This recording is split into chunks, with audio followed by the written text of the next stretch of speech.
ایک بار اللہ کے رسول صلی اللہ علیہ وسلم کے مبارک ہاتھ میں ایک لکڑی تھی جس سے زمین کورید رہے تھے جیسے کوئی دکھی آدمی کیا کرتا ہے۔ آپ نے مبارک سر اٹھا کر فرمایا کہ قبر کے عذاب سے پناہ مانگو، 2 یا 3 بار یہی فرمایا۔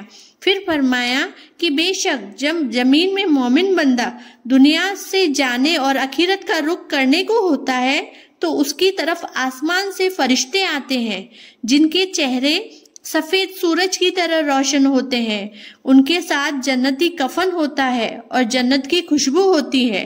وہ فرشتے اتنے ہوتے ہیں کہ جہاں تک ان کی نظر پہنچے وہاں تک بیٹھ جاتے ہیں۔ پھر ملک الموت علیہ السلام تشریف لاتے ہیں، یہاں تک کہ اس کے پاس بیٹھ جاتے ہیں اور فرماتے ہیں، اے پاک روح، اللہ کی مغفرت اور اس کی رضامندی کی طرف نکل چل۔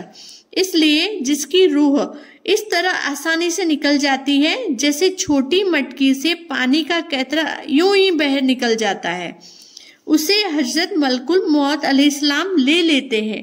ان کے ہاتھ میں لیتے ہی دوسرے فرشتے یہاں تک بیٹھ جاتے ہیں، دور تک پل بھر بھی ان کے ہاتھ میں نہیں چھوڑتے، یہاں تک کہ اسے لے کر اسی کفن اور خوشبو میں رکھ کر آسمان کی طرف چل دیتے ہیں۔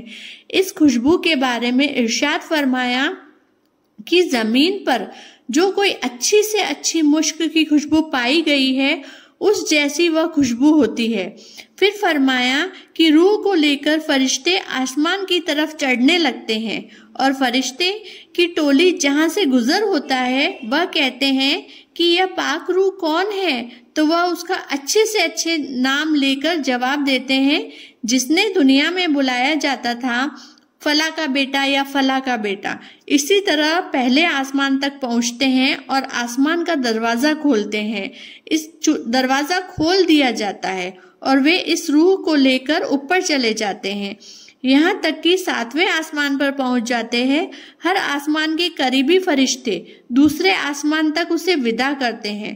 جب 7ویں آسمان تک پہنچ جاتے ہیں تو اللہ تعالیٰ فرماتے ہیں کہ میرے بندے علین کی کتاب یعنی نیکوں کا دفتر میں رکھ دو، اسے زمین پر واپس لے جاؤ، کیونکہ میں نے انسان کو زمین سے ہی پیدا کیا ہے اور اسی میں اس کو لوٹا دوں گا، اسی سے اس کو دوبارہ نکالوں گا۔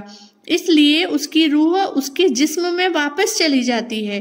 اس کے بعد 2 فرشتے اس کے پاس آتے ہیں جو آ کر اسے بٹھاتے ہیں اور اس سے سوال کرتے ہیں، تیرا رب کون ہے؟ تو وہ جواب دیتا ہے، میرا رب اللہ ہے۔ پھر پوچھتے ہیں کہ تیرا دین کیا ہے؟ تو وہ جواب دیتا ہے، میرا دین اسلام ہے۔ پھر اس سے پوچھتے ہیں کہ وہ کون صاحب تھے جو دنیا میں بھیجے گئے تھے؟ تو وہ کہتا ہے، اللہ کے رسول آپ صلی اللہ علیہ وسلم۔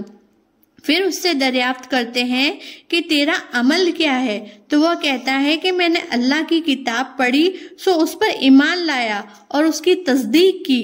اس کے بعد ایک منادی آواز دے کر آسمان سے آواز دینے والا ہوتا ہے جو اللہ کا منادی ہوتا ہے کہ میرے بندے سچ کہا، سو اس کے لیے جنت میں بچھونا بچھا دو، اس کی جنت کے کپڑے پہنا دو، اس کے لیے جنت کا دروازہ کھول دو۔ اس لیے جنت کا دروازہ کھول دیا جاتا ہے جس کے ذریعے جنت کا آرام اور خوشبو اس کے اندر قبر کے اندر بھیتر آتی رہتی ہے اور جہاں تک نظر جاتی ہے وہاں تک قبر چوڑی ہو جاتی ہے۔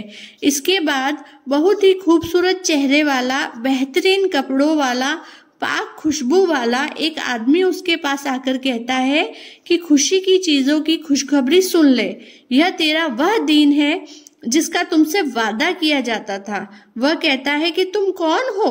تمہارا چہرہ سچ میں چہرہ کہنے کے قابل ہے، اس قابل ہے کہ اچھی خبر لائے ہو۔ وہ کہتا ہے کہ میں تیرا بھلا عمل ہوں۔